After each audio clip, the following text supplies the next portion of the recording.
جو کچھ بھی ہو رہا ہے اسلام آباد میں، ملک بھر میں، وہ جمہوریت کے لیے اور جمہوری لوگوں کے لیے اچھی بات نہیں ہے. سب کی غلاظتیں جو ہے وہ امنڈ کر باہر آ گئی ہیں، سب کی غلاظتیں امنڈ کر باہر آ گئی ہیں. اور یہ ہمارے شہر کا سے جو تعلق رکھنے والی پارٹیاں ہیں، خاص طور پر ایم کیو ایم، انہوں نے جو مہاجر نام پر سیاست کر رہے ہیں پچھلے 40 سالوں سے، تو انہوں نے مہاجروں کا سودا کر دیا ہے، انہوں نے مہاجروں کو بیچ دیا ہے. تو یہ معاہدہ جو پیپلز پارٹی اور ایم کیو ایم میں ہوا ہے، یہ مہاجر برائے فروخت معاہدہ ہوا ہے.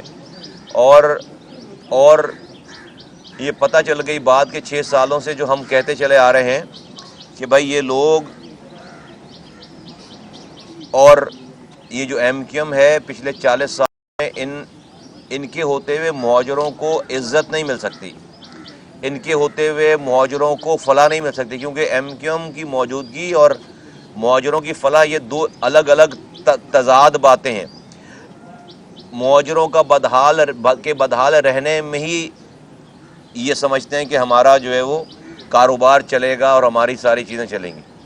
میں کہنا چاہتا ہوں پاکستان کے تمام لوگوں سے کہ یہ جو لوگ اقتدار بچانے اور اقتدار لینے کے چکر میں پڑے ہوئے ہیں، پاکستان کے لوگوں، کسی کے اقتدار جانے سے، کسی کے اقتدار آنے سے تمہارے حالات پر فرق پڑنے والا نہیں ہے.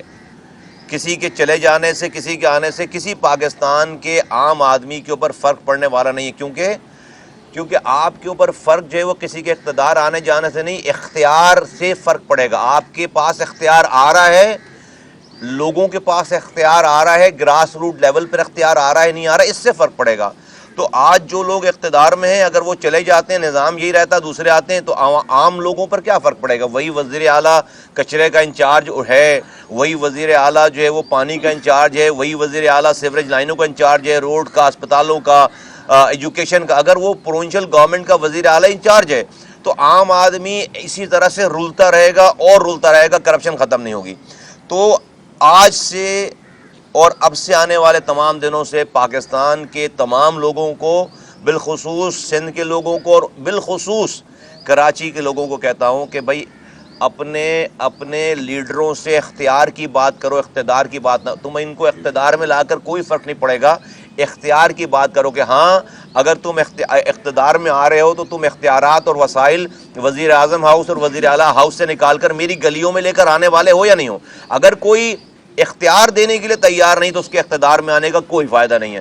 تو میں لوگوں کو مایوس نہیں کر رہا، میں آپ کو آگاہ کر رہا ہوں کہ آپ کا کوئی بھلا نہیں ہونے والا کسی کے جانے آنے سے. دوسری بات، یہاں پر یہ جو ابھی اس وقت سارا یہ نظام ہے، اس ساری چیزوں میں یہ جو ایگریمنٹ ہوا ہے، یہ ایگریمنٹ، یہ 6 پیج کا ڈاکومنٹ آپ آج ایم کیو ایم کا اور پیپلز پارٹی کا نکالیں اور 1988 کا ایگریمنٹ نکالیں، پھر 2008 کا ایگریمنٹ نکالیں.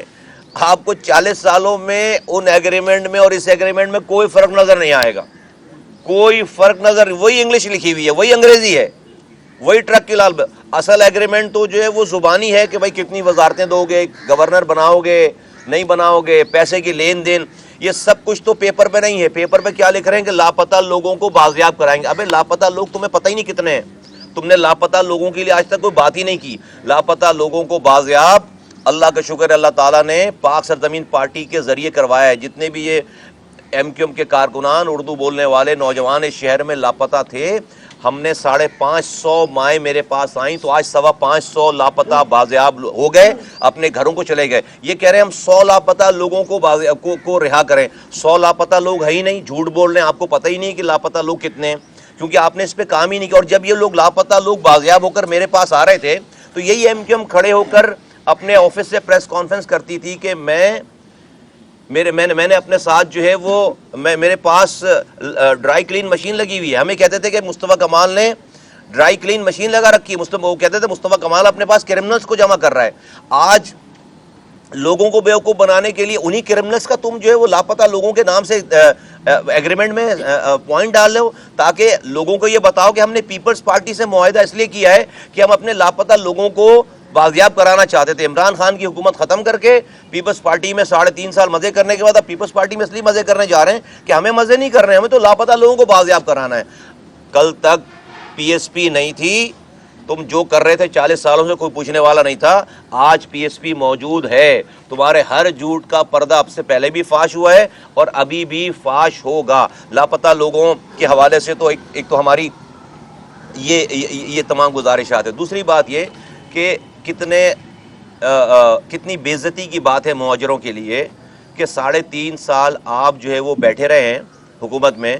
اگر یہ ٹائم آ گیا تھا اور آپ پہلے حکومت سے الگ نہیں ہوئے تھے اور یہ ووٹ آف نو کانفیڈنس جو ہے پیش ہو گیا تھا, تو اگر کردار والے لوگ ہوتے تو اصولی بات یہ تھی کہ پھر کہتے کہ ہاں بھائی عمران خان صاحب نے ہمارے ساتھ بہت برا کیا, ہماری کوئی بات نہیں مانی. لیکن اب چونکہ ان کا برا ٹائم شروع ہو گیا ہے, اب بھلے ان کے ساتھ ان کا ایک بھی آدمی کھڑا نہیں ہوگا, ہم کردار والے لوگ ہیں, کہتے کہ ہم ان کے ساتھ بھلے وہ ہار بھی رہیں تو ہم ان کے ساتھ ہاریں گے, ڈوب جائیں گے ان کے ساتھ. یہ بڑی زبردست بات کر دی آپ نے. مہاجروں کون کہہ رہا ہے؟ خالد مقبول کہہ رہے ہیں. کون کہہ رہا ہے؟ عامر خان. ابے تم نے ان دونوں کو, بھائی تم نے مہاجروں کے لیے کیا جدوجہد کی ہے؟ خالد مقبول 1993 میں چلے گئے یہاں سے, 1993 میں چلے گئے, 97 میں وزیر بننے کے لیے آئے 2 مہینے 3 مہینے, اس کے بعد پھر چلے گئے 16 سال, 92 سے لے کر یہ 2020 سال کا گیپ ہے. 16 سال امریکہ میں رہیں, 16 سال امریکہ میں رہیں. امریکہ میں naan designated list of terror میں ان کا نام ہے. 16 سال رہنے کے باوجود, اتنی دفعہ اپلائی کرنے کے باوجود ان کو امریکن نے پاسپورٹ نہیں دیا. ٹھیک ہے. عامر خان 20 سال ایم کیو ایم حقیقی چلا کر 10,000 مہاجر نوجوانوں کو مارنے کے بعد, شہداء قبرستان بنانے کے بعد, آج جا کر اس کے اوپر کھڑے ہو کے فاتحہ خوانی کرتا ہے. عجیب مذاق ہے بھائی. یہ مہاجروں کے نام پر اگر کوئی کسی نے قربانی دی ہے تو ہم نے دی ہے قربانی, ہمارا ایک دن کا بھی ناغہ نہیں ہے. اس ایم کیو ایم, یہ جو بھائی الطاف حسین کے بعد اگر یہ ایم کیو ایم کسی کی ہے تو ہماری ہے بھائی, یہ پراپرٹی کسی کی ہے تو ہماری ہے. ان کو کیا پتا خورشید میموریل ہال کیسے بنا ہے, یہ جو آفیسز کھلوا, میں نے بولا اپنے لڑکوں کو کہ یہ اگر الطاف حسین والے آفیسز کو کھول رہے ہیں تو اس آفیسز پہ تو ہم قبضہ کر لیں گے. عامر خان کو کیسے دیں گے آفس؟ وہ ہمارا آفس ہے. اگر الطاف حسین کا نہیں ہے تو پھر ہمارا آفس ہے. یہ خالد مقبول کا کیسے ہو گیا آفس؟ تو یہ جو مہاجروں کی قربانی کی بات کرتے ہیں تو وہ تو لوگ ہم ہیں. وہ لوگ میرے پاس وہ لوگ بیٹھے ہوئے جنہوں نے اپنے 30 سال لگائے ہیں اس مہاجر کوس کے اوپر, اور وہ ہے ہمارے پاس. جیل گئے خالد مقبول 1 گھنٹے کے لیے جیل نہیں گئے. عامر خان اس مہاجر کوس کے لیے کتنے دن جیل گئے؟ عامر خان اور خالد مقبول آج جو ہے بیٹھ کر مہاجروں کی بات کیسے کر سکتے ہیں؟ اور وہاں جو لوگ ہیں وہ تو ہمارے سامنے, جب ہم تھے اس ایم کیو ایم میں, جو مہاجروں کی ایم کیو ایم تھی, تو ہمارے وقت میں تو ہماری آفس میں, ہمارے کمرے میں داخل نہیں ہو سکتے تھے. ان کا تو وہ لیول ہی نہیں تھا. آج جو مرکزی رہنما بنے ہوئے ہمارے کمرے میں داخل نہیں ہو سکتے تھے وہ. تو یہ سارا ٹوٹل فراڈ ہے. اگر مہاجروں کی بھی کوئی کسی نے مہاجروں کے لیے کوئی قربانی دی ہے تو وہ پاک سرزمین پارٹی میں وہ لوگ بیٹھے ہوئے جنہوں نے اپنے 30 35 سال اس کاز میں لگائے. ان کی کیسے ہو سکتی ہے ایم کیو ایم, ان کی کیسے ہو سکتے ہیں مہاجر؟